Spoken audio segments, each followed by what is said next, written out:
आप देख रहे हैं सिटी इंडिया न्यूज चैनल, हक की आवाज।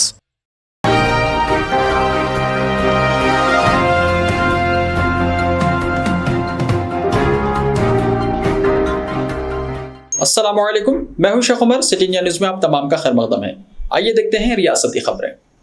तेलंगाना के निजामाबाद जिले के मोपकाल में एक खौफनाक हादसा पेश आया। चहारशंबे की सुबह मोपकाल में एक तेज रफ्तार कार का टायर फट गया और कार उलट गई, जिसके नतीजे में कार में सवार 4 अफराद मौके पर ही हलाक हो गए। 3 दीगर शदीद जख्मी हुए। इत्तला मिलने पर पुलिस ने मौके पर पहुंचकर इमदादी कार्रवाइयां शुरू कर दी हैं। जख्मियों को हॉस्पिटल पहुंचाया गया।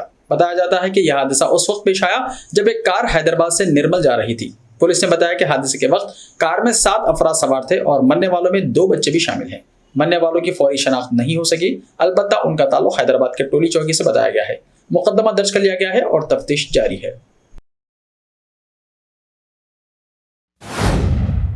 यौम आशूरा शहर हैदराबाद में निहायती अक़ीदत व एहतराम के साथ मनाया गया। इस मौके पर हज़रत इमाम हुसैन रज़ी अल्लाह तआला अन्हु की शहादत उज़्मा की याद में अर्ज़ दक्कन का तारीखी बीबी के अलम का जुलूस पुराने शहर में हाथी पर अलावा बीबी दबीरपुरा से निकाला गया, जो बराहे बंगला बीनी कमान शेख फैज एतबार चौक कोटलालीजा चौक मैदान खान से होता हुआ तारीखी 4 मीनार पहुंचा।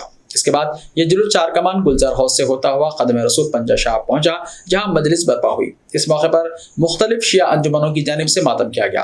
मातमी जुलूस में हजारों की तादाद में अज़ादारों ने शिरकत की। अज़ादार नुहा ख्वानी और सीना को भी कर रहे थे। जुलूसों के रास्तों पर जगह जगह सबीलों का एहतमाम किया गया था। मुख्तलिफ तंजीमों की जानिब से मुफ्त तिब्बी कैंप मुनक़िद किए गए थे। जख्मियों सोगवारों की मरहम पट्टी की गई। बीबी के अलम के सामने पुलिस का घोड़ सवार दस्ता भी मौजूद था। महकमा पुलिस के आला अहदेदार जुलूस के इंतजाम की निगरानी में मसरूफ देखे गए। बाद अज़ां ये जुलूस एतबार चौक मंडी मीर आलम से होता हुआ पुरानी हवेली पहुंचा। निज़ाम ट्रस्ट के दीगर जिम्मेदारों ने अलम को ढट्टी पेश की। वहां से बीबी के अलम का ये जुलूस अलावा सरतुक से होता हुआ दारुशफा ट्रैफिक पुलिस स्टेशन पहुंचा। बाद अज़ां ये जुलूस खादिम दफ्तर कमिश्नर मंजिल से बल्दिया और अज़ा खाना जहरा दारुशफा पहुंचा, जहां खानवादा आसिफिया के अरकान ने बीबी के अलम को डट्टी पेश की। ये जुलूस बराए काले खबर से होता हुआ मस्जिद इलाही चादरघाट पहुंचकर अख्तिताम पजीर हुआ। रियासत में तलबा के मसाइल हल करने के लिए गवर्नर डॉक्टर टी सविंदराराजन की मुहिम टीआरएस के लिए मुश्किलात का सबब बन सकती है, क्योंकि गवर्नर ने तलबा से मुलाकात के दौरान ऐसे मसाइल पर गुफ्तगू शुरू कर दी है जो कि अरसे दराज से हल तलब है और उनके हल के लिए हुकूमत अमली इक़दामात की बजाय इन्हें नज़रअंदाज करने की पॉलिसी इख्तियार किए हुए है। गवर्नर सविंदराराजन, जो आज़ादी का अमृत महोत्सव मनाने वाले तलबा के दरमियान पहुंचकर आज़ादी की 75वीं सालगिरह की तैयारियों में मसरूफ़ है, वो तलबा के मसाइल से आगाही हासिल करके उनके हल की तजावीज़ पेश करने लगी हैं, जो बिलवास्ता तौर पर हुकूमत को मशवरे के मुतरादिफ है। लेकिन हुकूमत की जानिब से तलबा के मसाइल पर तवज्जो ना दिए जाने के टीआरएस पर मनफी असरात मुरतब होने के खदशात पैदा होने लगे हैं। सियासी कायदीन, बिलखुसूस टीआरएस कायदीन का कहना है कि गवर्नर जिस अंदाज में तलबा के मसाइल से आगाही हासिल कर रही हैं और उनके हल की तजावीज़ पेश करते हुए उनका यह कहना है कि उन मसाइल को बआसानी हल किया जा सकता है। इस तरह के बयानात हुकूमत की कारकर्दगी पर सवाल है। गवर्नर और चीफ मिनिस्टर के दरमियान रसाकशी के दौरान गवर्नर के मुख्तलिफ प्रोग्राम्स में शिरकत और तलबा से मुज़ाकरात और उनके मसाइल से आगाही हासिल करने के इक़दाम से अब तेलंगाना राष्ट्र समिति को तकलीफ होने लगी है। लेकिन आज़ादी के अमृत महोत्सव प्रोग्राम के लिए वो किसी तरह की मुखालिफत के मौक़िफ़ में नहीं है।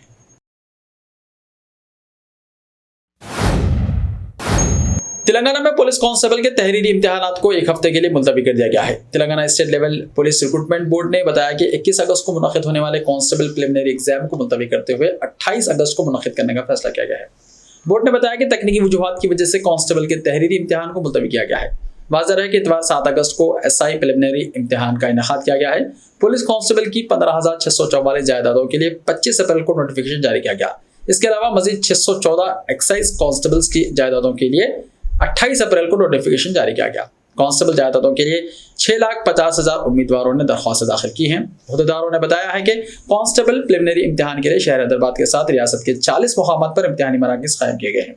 पुलिस कांस्टेबल प्रिलिमिनरी इम्तिहान तहरीर करने वाले अहदेदार 18 अगस्त से अपने अपने हॉल टिकट्स डाउनलोड कर सकते हैं। छोटे भाई के नक्शे कदम पर चलते हुए बीजेपी में शमूलियत का इम्कान मुस्तरद करके रुकने पार्लियामेंट कोमटिरेड्डी वेंकटरेड्डी ने कहा कि अगरचे वो नाराज जरूर हैं लेकिन ताहयात कांग्रेस में बरकरार रहेंगे। अमित शाह से मुलाकात के बाद वेंकटरेड्डी की बीजेपी में इम्कानी शमूलियत की खबरें सोशल मीडिया में गश्त करने लगी है।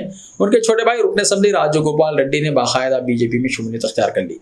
वेंकट रेड्डी ने कहा कि वो NSUI और यूथ कांग्रेस से सियासी सफर का आगाज करके इस मुकाम तक पहुंचे हैं। मैंने 40 साल तक कांग्रेस को अपना खून और पसीना दिया और आखिरी सांस तक पार्टी में रहूंगा। उन्होंने कहा कि मंगुल जिमनी चुनाव में मुहिम के लिए मदऊ किया जाता है तो वो और करेंगे। उन्होंने कहा कि मेरी दरख्वास्त को मुस्तरद करके मुझसे जूनियर को सदर प्रदेश कांग्रेस मुकर्रर करना बाइस हैरत है। उन्होंने कहा है कि मेरी दरख्वास्त को मुस्तरद करके मुझसे जूनियर को सदर प्रदेश कांग्रेस मुकर्रर करना बाइस हैरत है। उन्होंने कहा कि एंटी पार्टी के कांग्रेस में इंजिमाम की इन्हें इत्तला नहीं दी गई है, जबकि पार्टी सदर का ताल्लुक उनके लोकसभा हल्के से है। मैं सोनिया और राहुल गांधी से रियासत में पार्टी की सूरत हाल पर बात करूंगा। चीफ मिनिस्टर केसीआर ने कहा कि कई कुर्बानियों और जिद्दोजहद के बाद हमें आज़ादी हासिल हुई है। आज़ादी के जज्बे को बस्ती बस्ती गांव-गांव में बड़ी धूमधाम से आज़ादी का डायमंड जुबली जश्न मनाने का मशवरा दिया गया। स्वतंत्र भारत विजयोत्सव का आज HICC में आगाज करते हुए इन ख्यालात का उन्होंने इजहार किया। चीफ मिनिस्टर ने क़ब्ल अज़ीं कौमी परचम लहराया।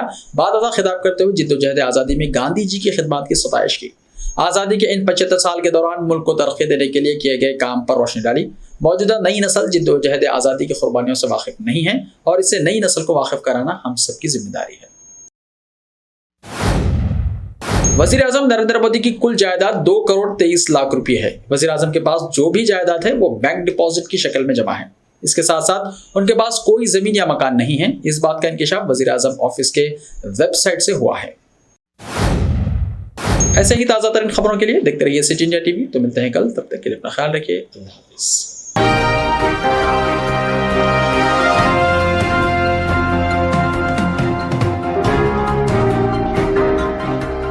सिर्फ ख्वाबों से नहीं, घर बनते हैं इरादों से। MS techno and company builders and developers लेकर आए हैं एक नया प्रोजेक्ट साबेरीज Umar enclave super deluxe construction. शाहों के शहर हैदराबाद में चार मीनार के दामन में सिर्फ 1 किलोमीटर के फासले पर आजमपुरा फरहत नगर इलाके में बुकिंग स्टार्ट। मजीद तफसीलात के लिए रब्त करें 9959023786 9959023786 9581528002 9493854625। Are you looking to build your dream project, but construction costs and time are a big hurdle standing in your way? If yes, then you are at the right place, because Cosmolite AAC lightweight block is a game changer in the construction industry. Our innovative technologies and highly experienced team can help your dreams come true. With our proven strategies, Cosmolite AAC block cuts down the requirements of steel and cement by 20%, saving 30% on construction costs and reducing construction time by 25%. Major builders and contractors have already switched over to Cosmolite AAC blocks because of the structure saving, acoustic insulation, faster construction, lightweight, waterproof workability and flexibility, earthquake resistance, and pest resistance. Cosmolite is all set to emerge as South India's most preferred brand in AAC lightweight block. So, what are you waiting for? Let's build with Cosmolite and stay happy, because we don't only build structures, we build happiness. Cosmolite, light up your life.